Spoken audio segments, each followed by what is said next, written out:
right, so let's launch into business tonight. So I'm starting a little mini-series. You're probably going to spend about 2 weeks on this, called The Unseen War. And I think war has kind of been on everybody's mind lately, right?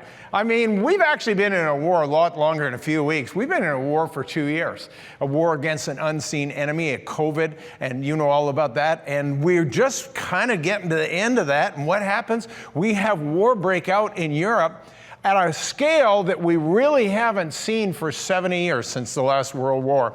And of course, there's wars everywhere. You know that. I mean, there's been war pretty much anywhere, somewhere in the world, there's a war going on, always has been, pretty much. But to have it at that scale in Europe and in the West is sort of disturbing for all of us, as it should be. And I think we've made a bit of a mistake that we have become this enlightened people that are a kinder and gentler species, and that war was a thing of the past.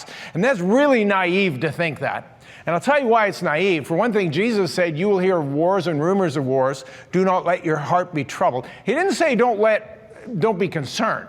He just said, don't think that that's not going to happen. It will. And the reason it's going to happen is because we are a fallen and a sinful people, right? And because we're fallen, because we're sinful, this is the consequence. We have this going on. And what I want to do today is I want to talk about the war behind the war.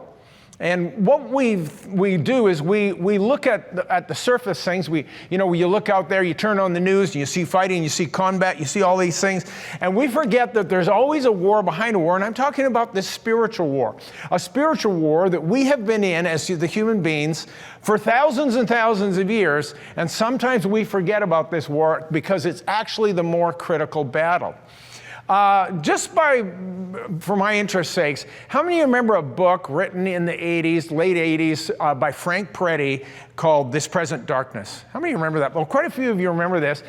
He wrote a bunch of books, actually, This Present Darkness, Piercing the Darkness, The Oath. And This Present Darkness actually was on the bestseller list for 3 years, sold 2.5 million copies. Pretty much most of the Christians I knew were reading the book. Let me tell you something. It was quite poorly written. The grammar was dreadful. The dialogue was cheesy. The characters were one-dimensional and stereotypical. It was painful to read, frankly.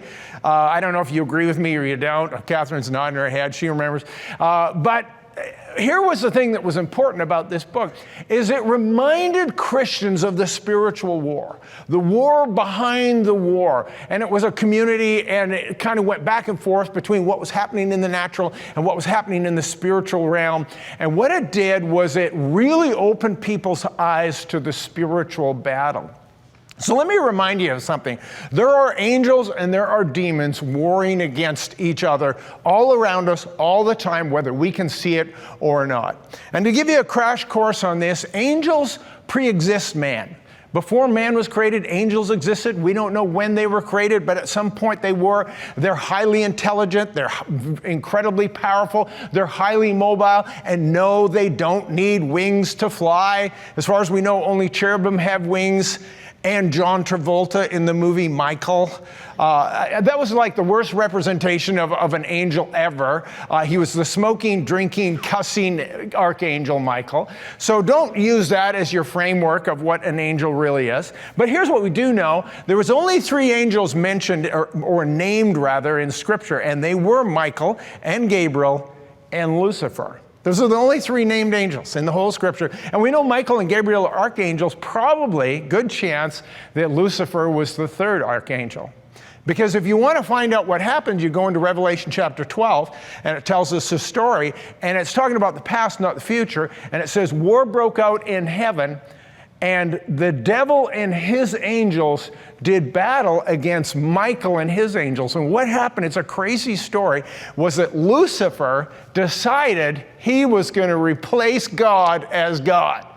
Could you imagine someone who was a created being, who kind of looked at God, who created the heavens and the earth, and thought to himself, I think I can take him? I mean, what was he thinking? I mean, that's some level of pride. And so his angels, and I guess they had no choice, I'm assuming that Michael, Gabriel, and Lucifer all had 1/3 of the angels as archangels. That's an assumption, but I think it's a pretty good one. And there's this battle in heaven, and Michael and his angels chase Lucifer and his angels out of heaven, and they are cast down to the earth, the scripture says, where they became demons. And so here's what we know about how the world works today, is that a third of the angels are fallen and they're demons and they're somewhere loose here and they don't have access to heaven anymore. But there's 2/3 of the angels that are on God's side still and are here to minister to the saints, those who will inherit salvation, the scripture says. So I don't know, how good are you at math? What are our chances of winning this fight? What do you think? Like, we're outnumbering the enemy 2-1. And so I think we're going to win this fight. We are on the winning side. And so even though the devil's a real creature, we don't need to fear him. It's like this story. I love it. I've probably told you before. So there's this church service going on, this little Baptist church one Sunday morning. The back door opens right in the middle of the service. Lucifer himself, Satan, walks in. His horns, his pitchfork, and his pointy tail. He hisses like he does, and everybody runs for the door, and the first one out the back door was the pastor himself. And there's only one man sitting in a pew, chawing on a piece of straw, an old farmer. And Satan walks right up to him and says, "Why are you not afraid of me?" The farmer looked up and said, "Why should I be afraid of you? We're kin. I've been married to your sister for 35 years. That's a good one, eh? Again, I have to explain this. Not a true story.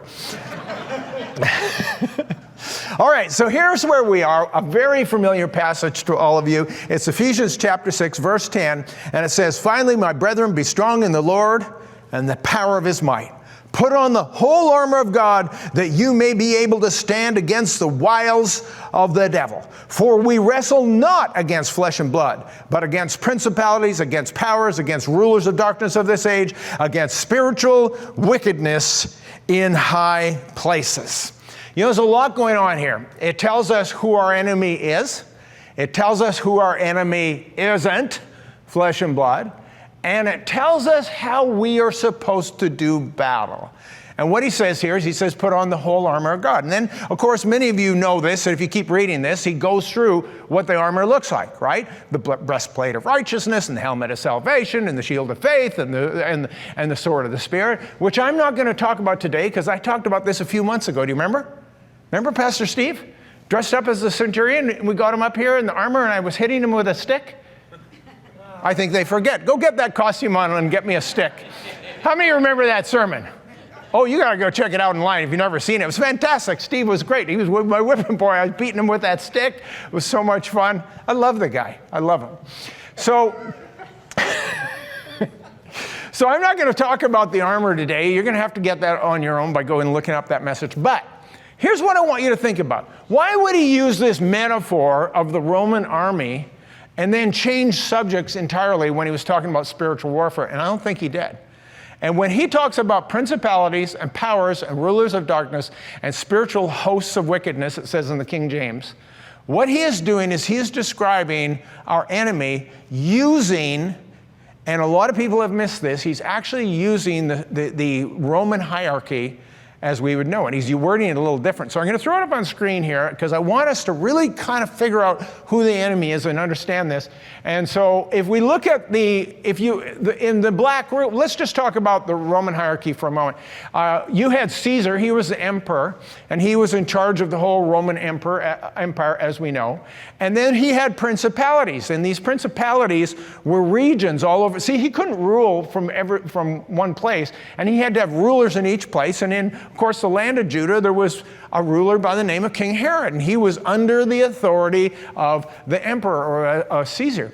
And then you had governors of regions, and one of them, of course, was Pontius Pilate. We know all about this. These guys are named in Scripture. And then what happened is you had military rulers who were called the Roman legate, and they were like, today we would call them generals, is what they would call it. So they were overseeing the armies. And then, of course, the spiritual hosts are the Roman legions. These are the ground level. And so understand this. Why would he tell us to put on the Roman armor and use that as the metaphor if he actually wasn't using the same metaphor to describe spiritual powers? And so it's a really interesting picture when you look at this. Of course, we know that in that spiritual world of darkness, we'll call it the kingdom of darkness, the ruler, the main ruler, the emperor over the whole thing is, of course, Satan. Now, here's what you need to know about Satan. You don't ever have to worry about encountering him personally. Do you know why? You're not that important. And I'm not just poking fun at you, but Jesus encountered him, but he was the Son of God. Of course he did. But don't forget that Satan is not omnipotent or omniscient, and he cannot be in more than one place at a time.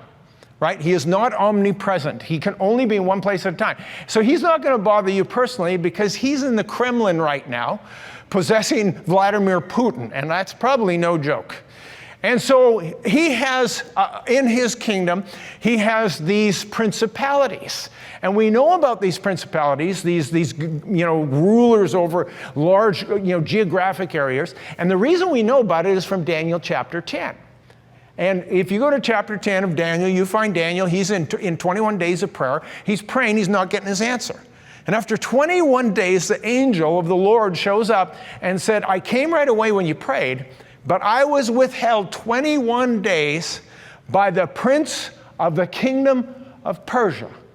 Now, do you think that this angel from heaven was being withheld by a literal prince? No, this had to be the spiritual prince over the kingdom of Persia, which we, of course, know today is Iran. And so there was a ruling principality in that area. And then he said this. He said, I had trouble getting past them, so your angel, Michael, one of the archangels, came and assisted me, and we got past them, and I've come now. So we have this little bit of a snapshot of how that works. And so then, like I said, each of the smaller regions, the cities, also had rulers over them. And in this, they were called authorities or powers, as we talked about here. The same thing is true when you look around the world. You see that countries, first of all, have principalities.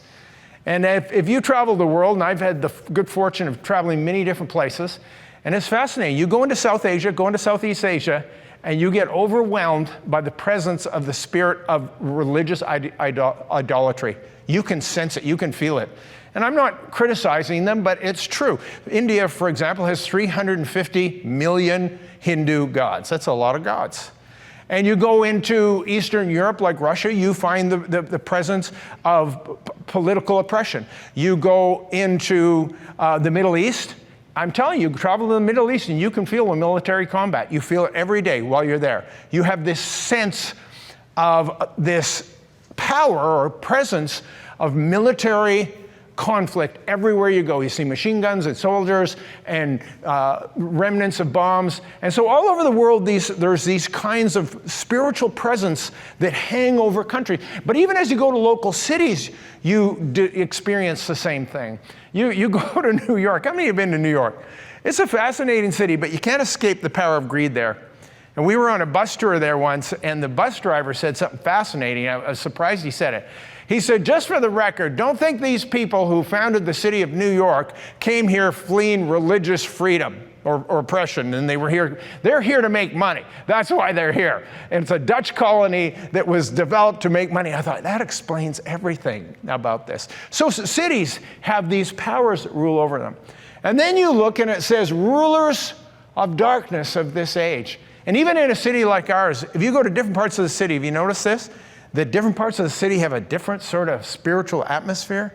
You can find prostitution in certain areas and drugs in certain areas and crime in certain areas. How many of you know what I'm talking about? Now, I know there's areas of town you don't even like to go. You feel it when you go to that place. And then, of course, there's the spiritual hosts of wickedness, which, of course, is a reference to demons. Run-of-the-mill, everyday foot soldiers, and whether you like this or not, people, every single one of you has encountered a demon in your life. In fact, you've encountered many.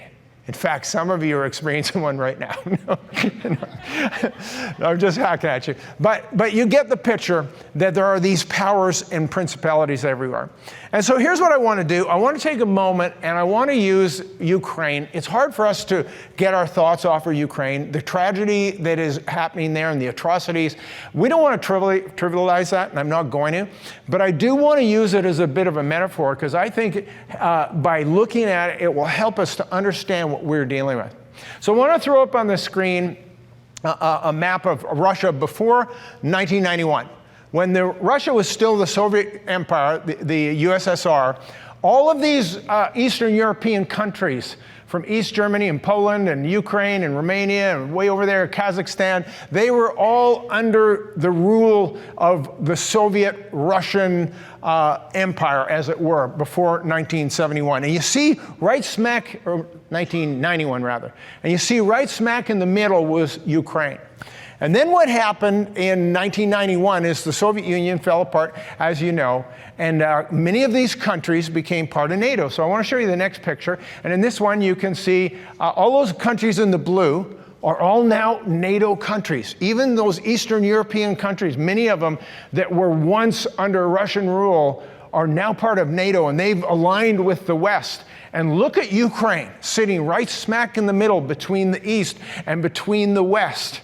And it's a really fascinating picture of things historically, and I'll tell you why. Ukraine actually means, the name Ukraine means borderlands, and that's why people used to call it the Ukraine, like as in the borderline lands, like you would call Holland the Netherlands. But since 1991, they've sort of insisted and preferred to be called Ukraine because they're now a country. But if you look back into their history, for 1,200 years, they existed as a people, as a race, as a culture, and an ethnicity, but they never really had self-determination. They were always ruled and pulled back and forth between the East and the West. Their history is very complex, and I know I'm oversimplifying it, but it is true. And Russia would move in, and the Austro-Hungarian Empire would move in, and they would tug and war. A lot of times the country was split in half right down that river that goes through Kyiv, and they got pulled back and forth for many, many years. And in 1793, Catherine the Great, the Tsar of Russia, she conquered Ukraine. It finally became part of the Russian Empire for 200 years.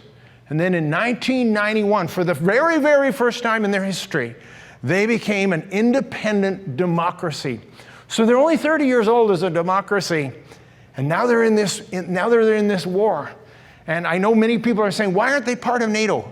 And NATO hasn't invited them into NATO because they haven't considered them as such a fledgling democracy. They haven't considered them as a stable democracy yet, and that's why they're caught in between. And the reason I'm telling you this story and giving you this little history lesson is because Ukraine is a picture of us. We are caught between two kingdoms. And if I could throw it up again, if you could just put that last slide up again just for a moment. Imagine us as being Ukraine, and this will help us, I think, empathize with them a little bit.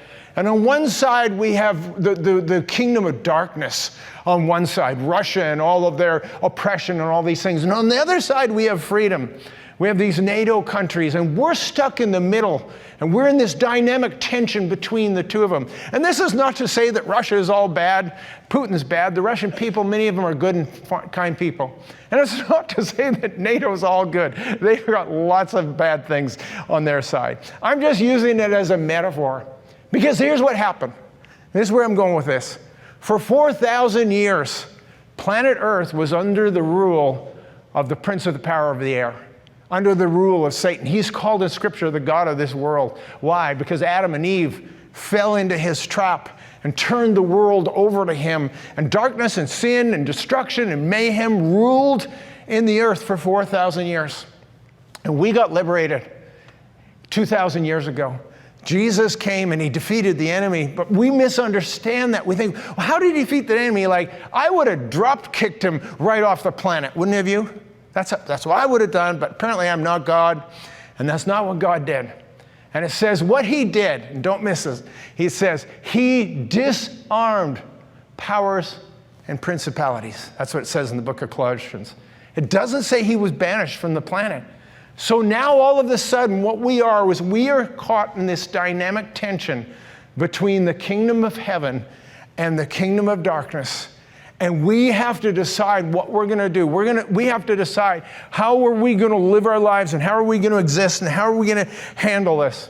So I want to throw 4 points. I may not get them all through them all tonight. That doesn't matter.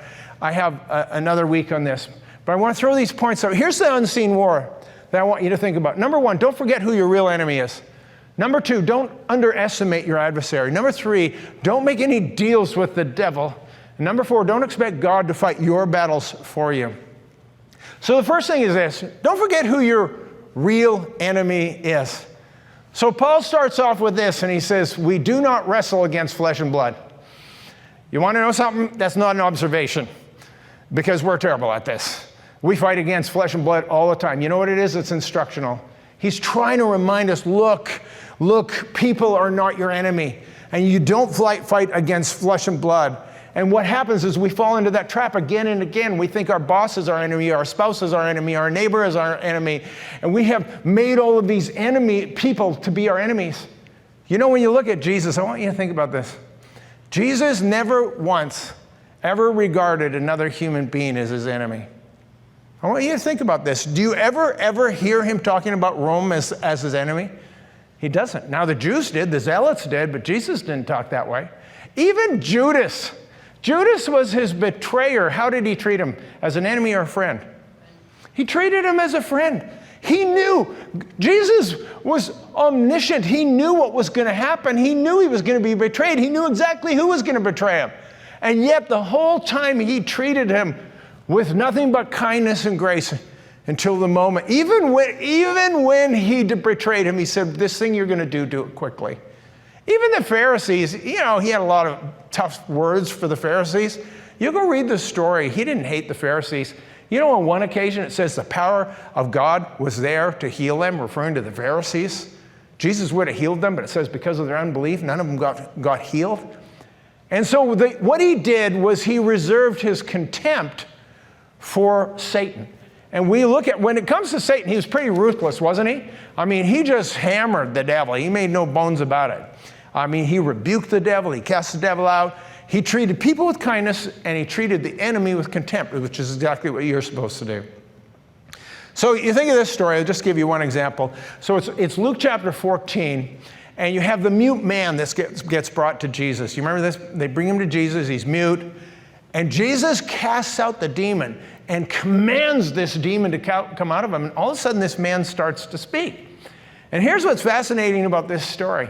Not one person contended the fact that the reason he was mute was because he had a demonic spirit. It was a spiritual force that was doing this. And you know what we do? Maybe you don't do it, but people do this. They read these gospel stories and they come to this conclusion. They make this assumption that the people then were unsophisticated and they didn't know any better. And they didn't know about mental illness, and they didn't know about chemical imbalance, or they didn't know about, medical conditions that could have maybe caused that. And so because they were so unsophisticated, they didn't know that this was anything other than an evil spirit, and they thought everything was an evil spirit. Here's my thought on this. If Jesus said it was a demon, it was a demon. How many are with me on this? and even the Pharisees didn't contend with him, right? And the Pharisees said, okay, you may have done this thing, but we think you did it by the power of Beelzebub. Beelzebub was the Philistine word for Satan, by the way. And he says, look, if Satan's divided against Satan, he will fall. Any house divided will fall. Any kingdom divided will come to destruction. He says Satan's not divided against Satan. Interesting thought, isn't it? That even Satan has this very strict hierarchy, and they're not divided, and they're all in rank and file. And demons do not fight each other. Demons know who their enemy is. But unfortunately, we don't. And you know what we do? We get suckered into, time and time again, we get suckered into fighting one another instead of fighting our true enemy. And if we ever saw that play out, we did in the last 2 years during the COVID, right? I mean, what happened? I mean, you look back at that, can you think of 2 years of your life that was more divisive and more chaotic than COVID? Where everybody was mad at somebody for something, right? And I mean, people were mad politically, they were mad racially, they were mad with their neighbors, they were mad medically. I mean, there was every cause for people to be mad, and they're fighting and fighting. And here's what I've been saying, and I'll say it one more time. You know all that stuff we went through? It was okay to have a position on it, but you know what was not okay? Is making your friend or whoever has another position your enemy. And we saw way too much of that. We saw friendships end. We saw families break apart. We saw churches break apart. what did the devil do? The devil suckered us in, people, and he turned us against one another. And that's his trick. To divide and conquer has always been his strategy, and it works so famously. So I just can be honest with you about this. So I've been in ministry almost 40 years, and in those 2 years, I faced more criticism in that 2 years than the 38 years before that. I mean, it just came nonstop. It just came nonstop. I couldn't believe it. People were mad at me for everything. And, it's a good thing I have nice, thick skin. Otherwise, I'd be a puddle. And I thought, and here's what I decided to do. I'm just going to give you my strategy on this, because I had to figure out how I was going to deal with this. What was I going to do? Was I going to let those people was I going to be their enemy? And I decided these people are not my enemy, and I'm not going to fight them like my enemy. So I did two things. I made this decision. I tried something I'd never done before. It's called, just got to think of it. It starts with an H. Oh, humility. That's what it is.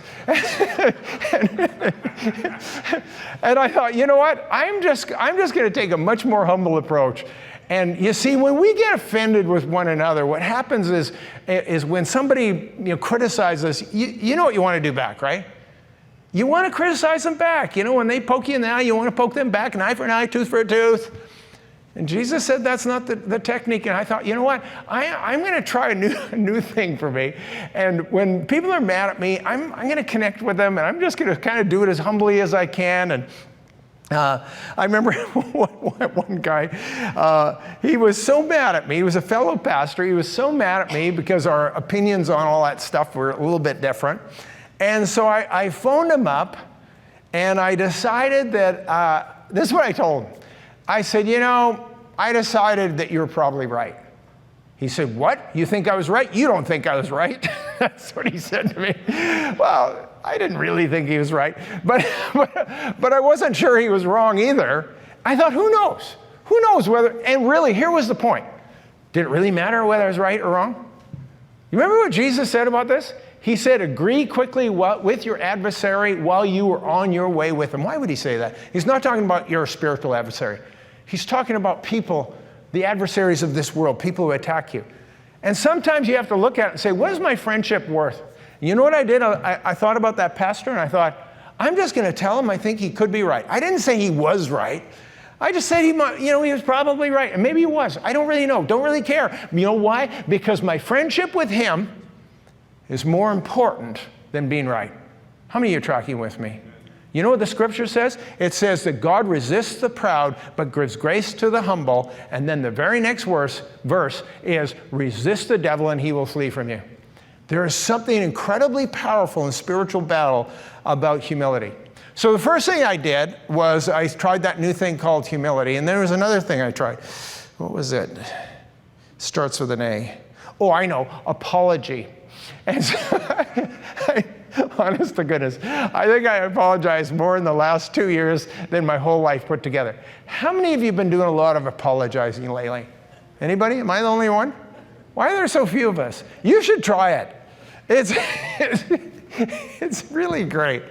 And it's one thing to forgive people, but it's another thing to apologize, because that's the other side of it. And instead of just waiting for somebody else to be always apologizing to us, it's a powerful thing when we go to them and apologize to them and beat them to the punch. One of the things I loved was Abraham Lincoln. At the end of the Civil War, you know what he started doing? He started pardoning his enemies in the South. He started pardoning all these generals and all these, basically everybody. Anybody that wanted a pardon after the Civil War, he pardoned them. And people came up to him and said, Mr. President, don't you want to destroy your enemies? And this is what he said. He said, isn't that what I do when I make them my friends? You're catching this, right? He who forgives ends the argument. It's an African proverb. So the first thing is this. Don't forget who our real enemy is, right? So that's the first thing. So the second one is this. Don't underestimate your adversary. And you know, one of the things that I think the devil has done, and someone once said this, they said the greatest trick that the devil has ever pulled on us is convincing us that he doesn't exist. Because if he can convince us that he doesn't exist, then we don't have an external enemy or a hidden enemy when we become one another's enemy. You see the strategy in that, right?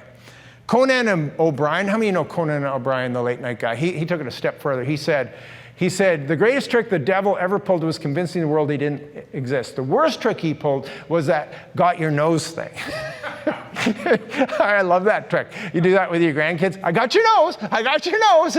They don't know if you got their nose or not because they're only 3, right? It's a great trick. I don't know what he's talking about. That's a good trick. So there's a couple of good tricks. But we look at this and we need to remember that don't underestimate the devil. It says that it says the thief comes, John 10:10, the thief comes but to steal, to kill, and to destroy. How many of those things sound okay? Kill, steal, and destroy. But I came that you might have life and life more abundantly. We need to understand the ruthlessness of the enemy. He's incredibly ruthless and he wants to destroy. You go read the book of Job, and here's what we know. The book of Job, without getting into all the details of it, what was it? It was open season on Job, right? And Satan was given open season on Job, and he just went in there and he trashed him from one end to the other. This is what he did. He destroyed his crops, he destroyed his barns, he burned down his house, he killed all of his servants, and killed all 10 of his children. That's a pretty ruthless devil, don't you think? The only thing he left him with was 3 goofy friends and 1 cranky wife. And he figured it was a bigger punishment to leave him with them. I'm not going to kill her. Okay, some of you are tracking with me. Some of you aren't. And so when we look when you look at Ukraine today and what the enemy is doing, what Putin is doing, it's shocking how ruthless he is. It's shocking that he is bombing schools and daycares and hospitals and residential facilities. And you think, well, what is wrong with this guy? Well, he's a psychopath. That's what's wrong with him. He's a murderous. And this is why you don't underestimate your enemy. And this is what the West did. I think many of us did, is we underestimated how terrible a human being Putin was. And we should have known. Because 6 years ago, he went into Crimea, and he went in there and he already annexed it. And I mean, for goodness sakes, he had armies all around Ukraine. And every night in the news it was, do you think he's going to invade Ukraine? What do you think? I thought, are you kidding me? Of course he's going in. And he kept on saying, but he said he wasn't going to. Remember, he said he wasn't going to. Yeah, well, the scripture says that the devil is a liar and the father of lies. And here's the thing you need to understand about the enemy is he's always lying. And he'll only tell you enough truth to convince you to believe the lie that he's always telling you. Let me explain that. Do you remember Adam and Eve? So God says, don't eat of the fruit of the tree in the midst of the garden, right? And so then Satan comes along and they underestimated him, right? First of all, they're chit-chatting with him. And he's talking with them. They said, well, yeah, are you allowed to eat of the fruit? And they said, we can eat any of the fruit we want, but we can't touch the fruit in the midst of the garden. And Satan says to them, God knows that the day you will eat it, you will be like him, and your eyes will be open, and you will know both good and evil. How much of that is true? Was it true that their eyes would be open and they'd know good and evil? That part is true. But the other part he said was, you shall surely not die. You will be like God. So what did he do? He buried the lie in a bunch of truth. He tells just enough truth to convince you of the lie he's always telling you. And see, I think this is really important for us to understand how Satan works in our lives as well. He's always going to come and he's always going to lie to us and he's always going to try to get us to believe something that's not true. And so that is one of the big traps of the enemy. And let me just, I sort of laid the groundwork today, but let me just end with one story about this, about how the enemy messes with us. So one Sunday I was coming in, and I was about to come up to the front and get ready to preach, and I was walking down the aisle over here, and this woman stepped out in front of me, and she said, Pastor Mark, why do you hate me so much? And I'm looking at her and thinking, hate you? I'm not even sure who you are. I didn't say that. I didn't actually know who she was. I'd seen her. I didn't know who she was. And so that would not be the right answer, right? I don't hate you. I don't even know you. I knew that was the wrong answer because I'm that smart. And so I looked at her and I said, why do you think I hate you? She says, because every week you walk down this aisle and I make eye contact with you and you walk right by me and ignore me. Why do you hate me so much? You're with her, right? and then I had to explain to her that I'm heading up to preach. I'm not thinking about her. I'm not looking around. I'm kind of focused. And here's my point in all this. She had made this, the devil had put a lie in her heart. The devil had lied to her. Now, it was true. I was ignoring her, not on purpose, but that part was true. But the lie that the enemy convinced her of was that I hated her. And see, this is what happens with the devil and how he works, is he convinces us of something that's not necessarily true. And he uses enough truth of the situation, and the assumption is the most devastating thing. It's such a powerful tool of the enemy, isn't it? To be able to come in there and to sneak in there and to bring us to this place where we believe the lie that he is always telling us. So my point here in closing is that we need to recognize, we need to not underestimate the power of the enemy. And that's why he says, your adversary, the devil, goes about as a roaring lion seeking whom he may devour. And here's what we're going to discover in part 2 of this message, that God has given us authority over all of the power of the enemy. And he will enable us and empower us to fight against this darkness. He said this, I saw Satan fall from heaven like lightning, and behold, I give you authority over all the power of the enemy. We will win this fight. I've read the end of the book, and we're on the winning side. So you're going to have to come back next time and find out how. Let's stand together.